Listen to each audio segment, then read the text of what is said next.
أعوذ بالله من الشيطان الرجيم بسم الله الرحمن الرحيم. Jadi makin ditekan, makin yakin sama Allah. Makin banyak masalah, makin yakin sama Allah. Makin berserah kepada Allah. Kok bisa kayak gitu? Ada orang yang ketika makin banyak masalah, makin ragu sama Allah. Ini Allah maunya apa sih? Gitu kan? Ketika makin banyak masalah, makin kayak mempertanyakan takdir dan ketentuan Allah. Kenapa kok saya yang ngalamin ini? Kenapa saya dari dulu gak selesai-selesai masalahnya? Kenapa justru setelah saya berhijrah malah banyak masalah? Kenapa para sahabat sebaliknya? Makin dikasih ujian, makin wa ma zadahum illa imanan wa taslima. Gak bertambah kecuali iman dan kepasrahan. Jadi dikasih ujian malah makin yakin sama Allah, bukan makin ragu. Misalnya dia ganti nih model transaksi dagangnya, bisnisnya. Yang tadi mungkin syubhat atau haram, sekarang dia pakai model transaksi bisnis yang halal aja deh, yang aman-aman aja. Gara-gara transaksi yang halal malah banyak masalah. Masih mending kalau masalahnya cuman berkurang income-nya. Ini malah ditipu orang lah, rugi segala macam. Mulai mempertanyakan, nih bener gak ya saya ngambil jalan yang syariat segala macam, kok malah makin susah nih kelihatannya. Kenapa kita ketika diuji malah jadi ragu sama Allah?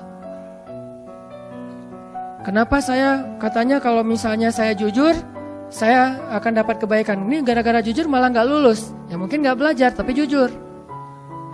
Yang satu lagi yang gak jujur malah nilainya bagus mungkin. Misalnya gak belajar tapi dia dusta. Kenapa para sahabat ketika diuji malah makin yakin sama Allah? Malah makin pasrah kepada Allah. Karena mereka pegang janji Allah. Itu salah satu tipsnya. Kalau kita pengen tetap woles pas menghadapi kesulitan, pegang janji Allah. Makin kita kuat pegang janji Allah, diuji, kita makin pasrah sama Allah. Ya Allah, saya akan yakin sama Engkau memegang janjimu. Ketika diuji, saya berharapnya balasan dari Allah, pertolongan dari Allah. Kayak yang pernah saya sampaikan dulu, kalau kita dapat musibah, yakinlah kepada janji Allah. Siapa yang membaca doa yang diajarkan Nabi, nanti Allah akan ngasih ganti yang lebih baik gitu kan ya.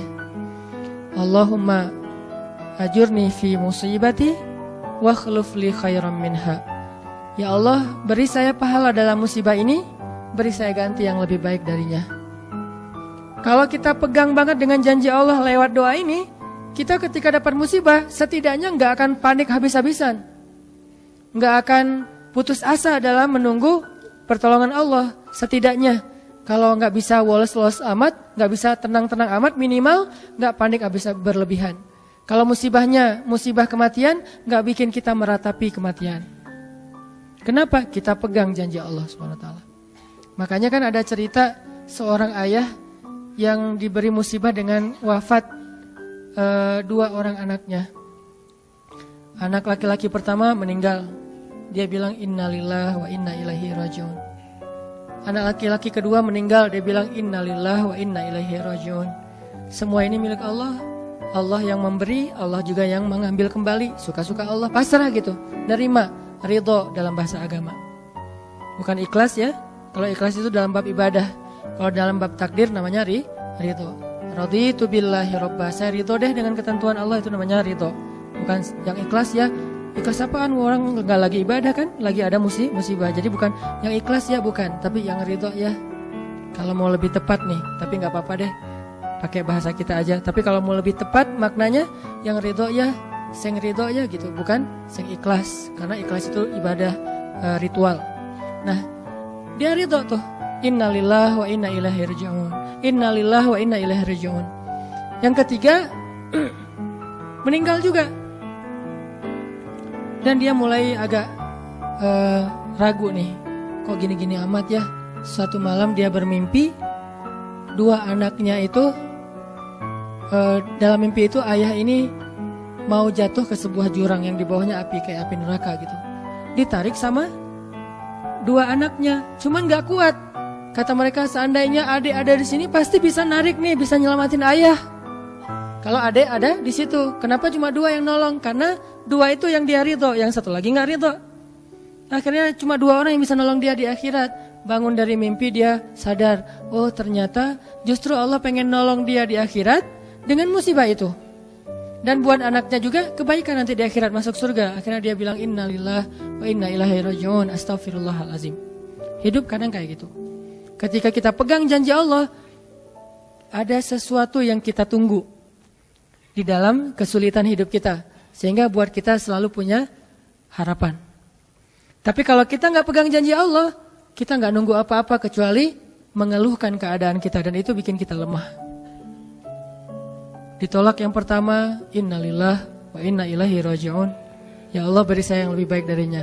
Nemu nih, ditolak lagi. Lebih cantik tapi nolak juga, kan lebih sakit ya. Lebih cantik ditolak lebih sakit.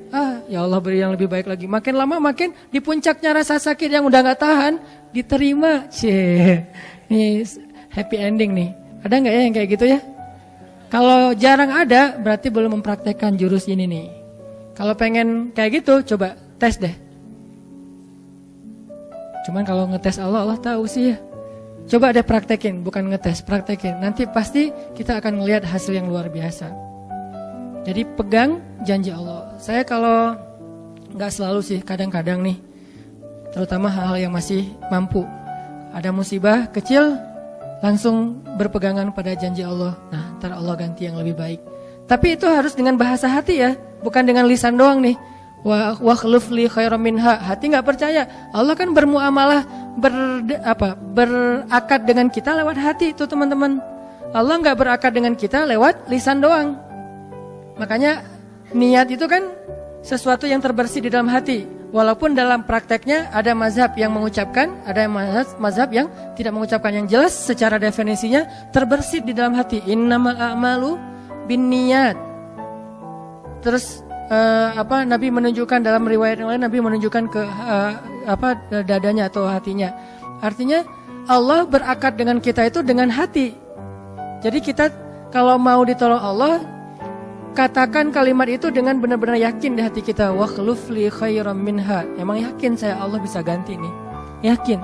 Gimana caranya? Itu bukan bagian kita, itu bagian Allah. Bagian kita berharap, bagian Allah memberikan cara. Jangan sampai kita mengambil bagian Allah. Pasti kita akan kebingungan. Orang kita bukan Tuhan. Mengambil bagian Allah apa? Harus jelas caranya. Kalau nggak jelas nggak percaya. Terlalu logis. Akhirnya nggak lagi ada ruang untuk kita berharap kepada sesuatu. Jangan mengambil bagian Allah. Gimana caranya? Ya terserah Allah. Yang penting saya berharap Allah ganti yang lebih baik. Ikhtiar urusan kewajiban kita kepada Allah. Bukan cara itu teh. Kewajiban kita kepada Allah. Ikhtiar itu dalam agama kayak ibadah, sholat, puasa, zakat. Bukan jalan untuk menemukan suatu kebaikan, karena Allah yang menentukan. Kadang-kadang kita ikhtiar ini jalannya dari yang lain. Kita ngejar, ternyata dapatnya justru yang sering pakai curhat. Kan beda-beda kan cara Allah ya. Kita ngejar, gak berhasil, curhat lagi ke teman kita di sebelah. Ternyata dia, bukan dia yang jadi sama dia, kita jadi sama dia gitu maksudnya. Ini artinya emang Allah yang punya cara, asbab, subul. Walladzina jahadu fina lanahdiyannahum subulana. Orang yang bersungguh-sungguh di jalan kami yang akan tunjukkan kepada cara-cara menuju kepada kebaikan. Subul, bukan cuma satu. Kalau satu sabil, ini berarti Allah yang punya cara. Ya Allah, beri saya ganti yang lebih baik. Saya yakin banget nih. Kata teman kita, caranya gimana? Kayaknya mustahil deh. Allah punya cara. Allah bisa mendatangkan sesuatu dengan cara-cara yang kita mengerti, ilmiah, logis. Bisa yang dengan cara yang kita nggak ngerti, nggak ilmiah, nggak logis. Bisa juga dengan sebalik dari apa yang kita ngerti. Kita ngertinya gini, Allah bikin yang sebaliknya. Allah punya banyak cara. Contoh, Allah mendatangkan kita, melahirkan manusia itu dari pasangan ayah dan ibu. Ilmiah, logis, bisa dijelaskan secara keilmuan. Tapi Allah juga bisa mendatangkan seorang anak tanpa ayah seperti Isa dari rahimnya Siti Maryam yang suci. Atau bisa juga mendatangkan seekor onta bukan dari induknya tapi keluar dari batu seperti ontanya Nabi Solih. Allah bisa mendatangkan segala sesuatu dari cara-cara yang yahtasib aula yahtasib. Yang kita mengerti atau kita tidak mengerti. Makanya Allah mengatakan wa yarzuqhu min haitsu la yahtasib. Allah kasih rezeki dari jalan haitsu la yahtasib, yang enggak pernah kalian duga. Berarti kalau masih keduga, bukan itu jalannya. Bisa sih kayaknya jalan ini, bukan itu. Bisa sih ini, bukan itu. Terus jalannya apa? Yakin, itulah jalannya. Allah yang akan mendatangkan dengan surprise. Kayaknya surprise itu lebih seru sih. Dan surprise Allah itu emang pasti. Kalau surprise teman kita pas kita ulang tahun, kenapa ya hari ini kok biasa-biasa aja ya, nggak ada yang ngucapin, nggak ada yang ngasih hadiah misalnya ya. Kita masih berharap, mungkin mereka pengen ngasih surprise. Nanti malam-malam tiba-tiba saya masuk ke rumah, saya buka pintu rumah saya, tiba-tiba orang udah ngumpul semua di dalam rumah, terus ngasih surprise happy birthday gitu, balon segala macam, gitu-gitu deh. Bisa. Tapi apakah itu terjadi? Belum tentu. Pas kita pulang ke rumah udah siap-siap gitu. Gua mah gak akan kaget lah, gitu-gitu pasti udah disiapin. Buka pintu, ngelihat ke dalam, jalan pelan-pelan, nyalain lampu, kosong, gak ada siapa-siapa. Manusia bisa gitu banget kan? Teman kita atau pasangan kita berpikir, pasti dia ingat lah, gak mungkin. Dia gak ingat hari jadian kita, atau hari putus kita terus jadian lagi. Atau hari lahir lah minimal. Pasti dia ingat, tapi belum tentu dia bisa ngasih kita surprise seperti yang kita harapin. Kalaupun dia ngasih surprise, kadang-kadang kado atau hadiahnya itu nggak seperti yang kita harapin. Biasa-biasa aja ternyata. Mungkin dia lagi nipis keuangannya, nggak punya modal apa-apa, ya udah ngasih apa yang ada aja, pulpen, permen. Nah, Allah nggak gitu. Allah kalau ngasih surprise itu benar-benar ngasih dan buat kita benar-benar ngerasa beruntung. Kalau kita percaya, makanya berakatlah dengan Allah lewat hati. Hadza ma wa'adanallahu wa rasuluh wa shadaqallahu wa rasuluh. Benarlah Allah dan Rasul. Hasbiyallah atau apapun ucapan-ucapan belief, termasuk wa khluf li khairam minha, beri saya ganti yang lebih baik darinya. Tapi kita berakad itu dengan hati. Allah tunjukin tuh. Ini yang bisa bikin kita sedikit lebih tenang atau banyak bisa dapat ketenangan kalau kita dalam kondisi yang sulit. Kalau diuji dalam hal-hal yang kayaknya mentok gitu. Mau kemana lagi nih? Mau gimana lagi nih? Mau apa lagi nih? Kan gitu kan? Udah gak tahu lagi mau gimana, mau kemana, mau apa, mau siapa lagi nih? Kayaknya semua yang di list reunian udah ditembak satu-satu, gagal semua gitu kan. Mau siapa lagi nih? Teman kuliah udah, teman SMA udah, sampai teman SD juga udah. Masa nyari teman TK gitu kan ya? Nyari semua nolak, ke siapa lagi? Allah yang punya siapanya. Kadang-kadang siapanya Allah itu kita nggak pernah ngeduga.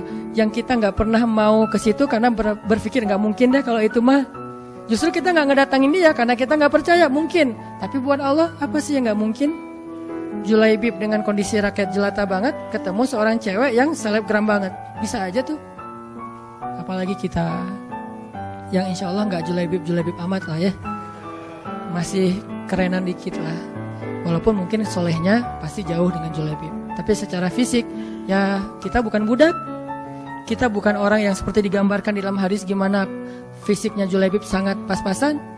Walaupun tingkat kesolehannya jauh, pasti sahabat itu tidak tergantikan, tidak tertandingi. Oke, itu satu kasus di Al-Quran gimana Wallace dengan modal pegang janji Allah. Berakad kepada Allah dengan hati. Ini kata kuncinya. Berakad kepada Allah dengan hati. Dan Allah pasti la yukhliful mi'ad. Gak akan ingkar janji. Gak akan. Kalau dengan hati. Masalahnya tingkat hati juga darajat. Lahum darajatun 'inda rabbihim. Orang yang beriman itu bertingkat-tingkat.